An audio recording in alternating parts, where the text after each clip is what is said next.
नमस्कार। आज के इस वीडियो में हम 28 जनवरी 2024 को होने वाली RACIT परीक्षा के कुछ महत्वपूर्ण 20 प्रश्न उत्तरों को जानने वाले हैं। प्रश्न नंबर 1, MS एक्सेल में फंक्शन बराबर लेफ्ट कोष्टक double inverted comma RKCL double inverted comma बंद कोमा 2 कोष्टक बंद का आउटपुट क्या है।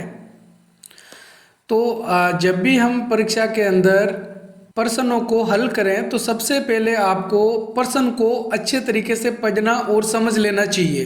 जैसे इस प्रश्न में पूछा गया है, लेफ्ट साइड के अंदर 2 अक्षर कौन से आएंगे, ये आउटपुट हमको क्या मिलने वाला है। तो अभी ये जो RKCL शब्द लिखा हुआ है इसमें 2 अक्षर, यहाँ पे हमने कोमा 2 लिखे हैं तो लेफ्ट साइड के 2 अक्षर आएंगे, यानी कि इसमें सही आंसर क्या होगा, RK। लेफ्ट साइड के 2 अक्षर आने वाले हैं। अगर 2 की जगह यहाँ 3 लिखा हुआ होता है तो RKC, और लेफ्ट की जगह पे अगर राइट लिखा हुआ होता है और यहाँ पे 2 लिखे हुए होते हैं तो आंसर आता है CL। तो इस प्रश्न का जो आंसर है वो क्या होगा, RK, लेफ्ट साइड के 2 अक्षर। तो इसमें A सही है। अगला प्रश्न नंबर 2, इंसान और मशीन में अंतर करने के लिए इंटरनेट पर प्रयोग होने वाली चुनौती प्रतिक्रिया को क्या कहा जाता है। QR code, password, captcha code या फिर OTP।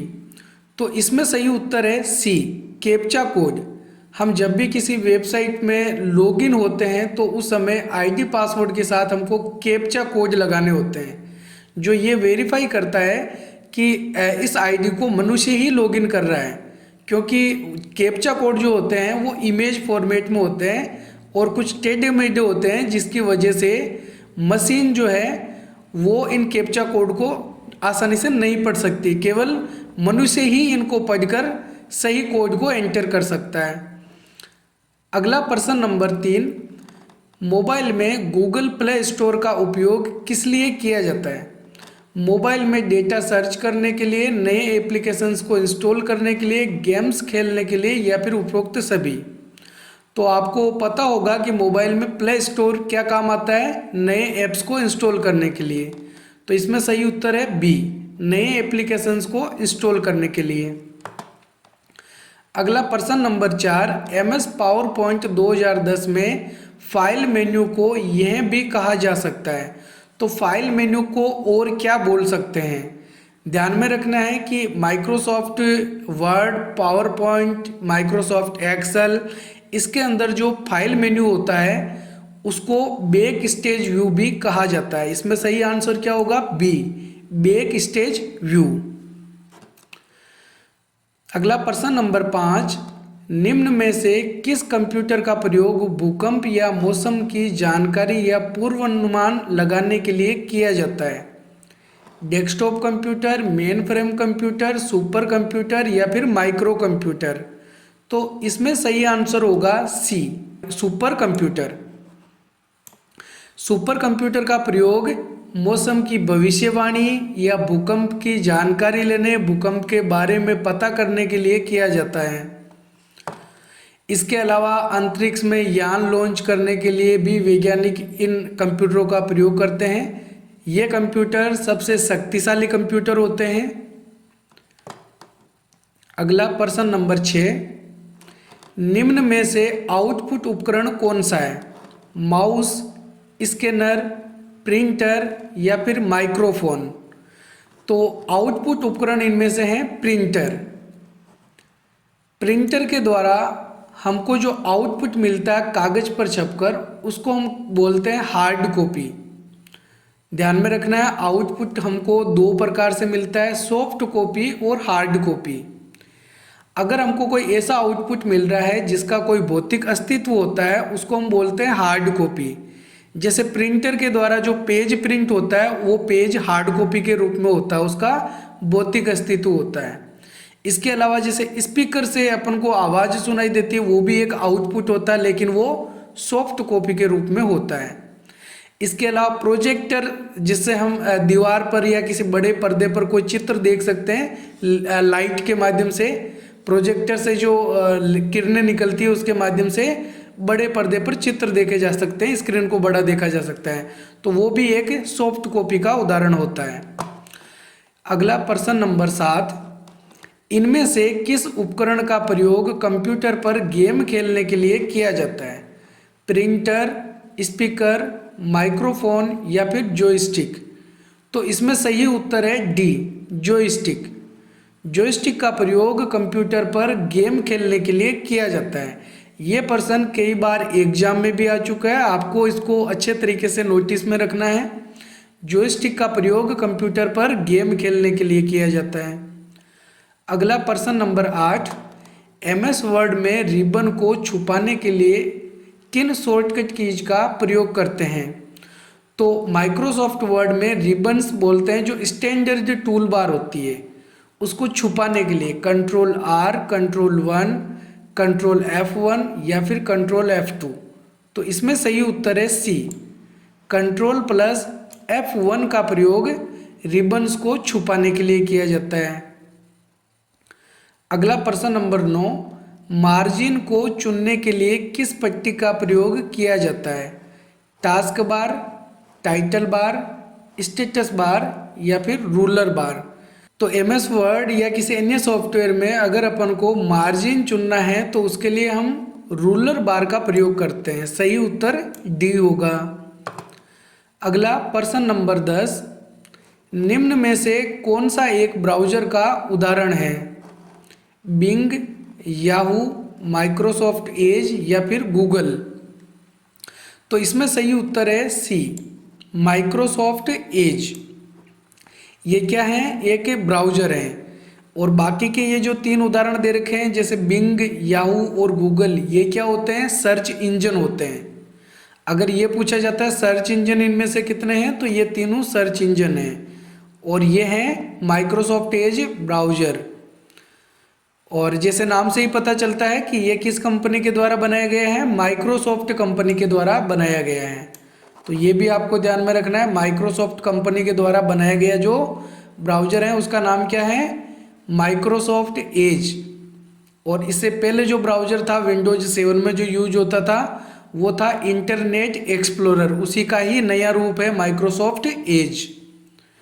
अगला प्रश्न नंबर 11, कोई दस्तावेज मुद्रित होने से पहले, मुद्रित का मतलब होता है प्रिंट होने से पहले कैसा दिखेगा? यह जांचने के लिए किस कमांड का प्रयोग किया जाता है?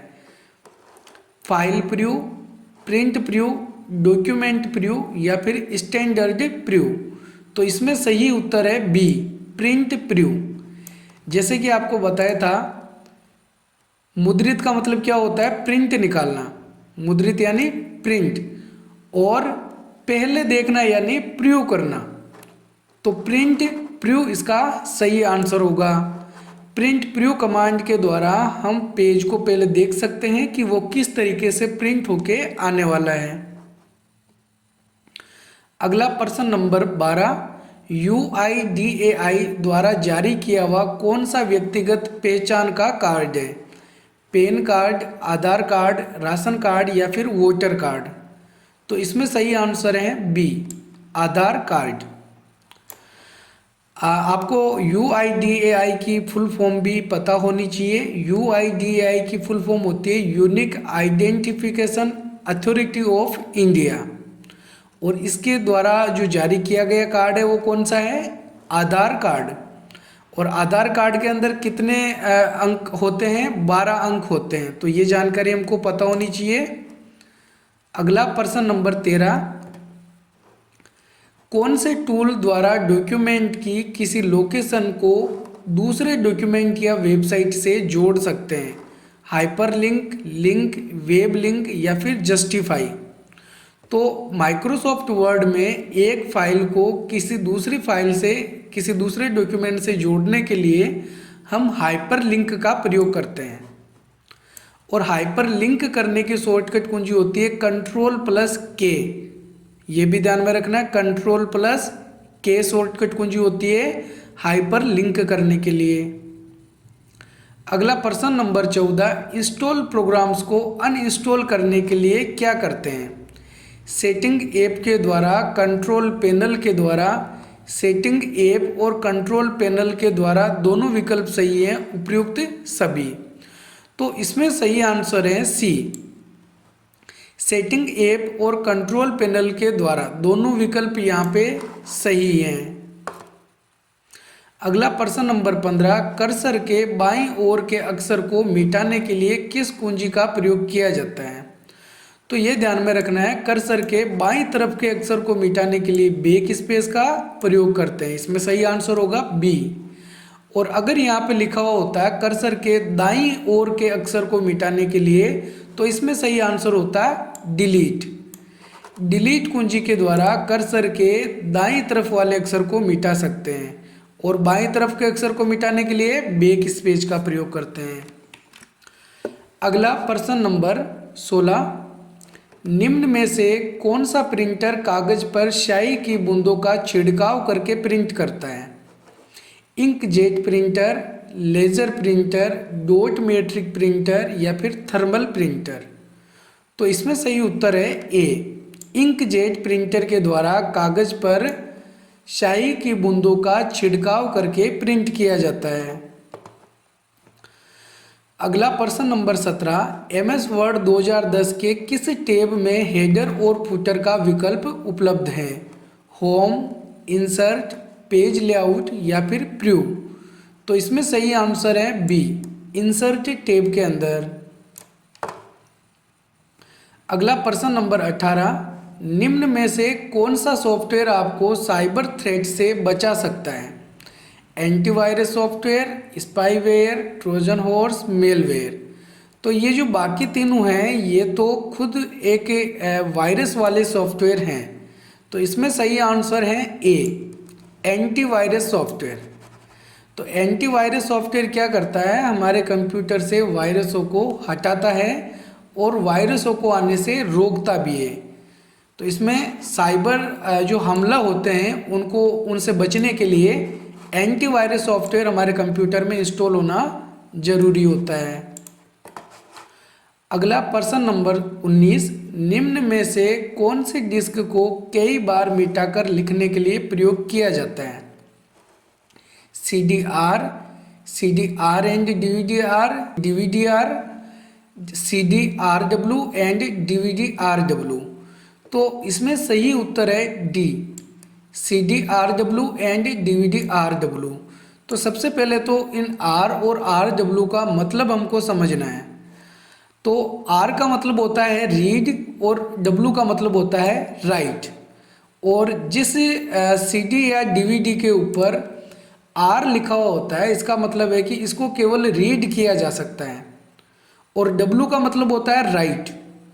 जिस CD या DVD पे RW लिखा हुआ होता है उस CD या DVD को हम रीड भी कर सकते हैं और राइट भी कर सकते हैं।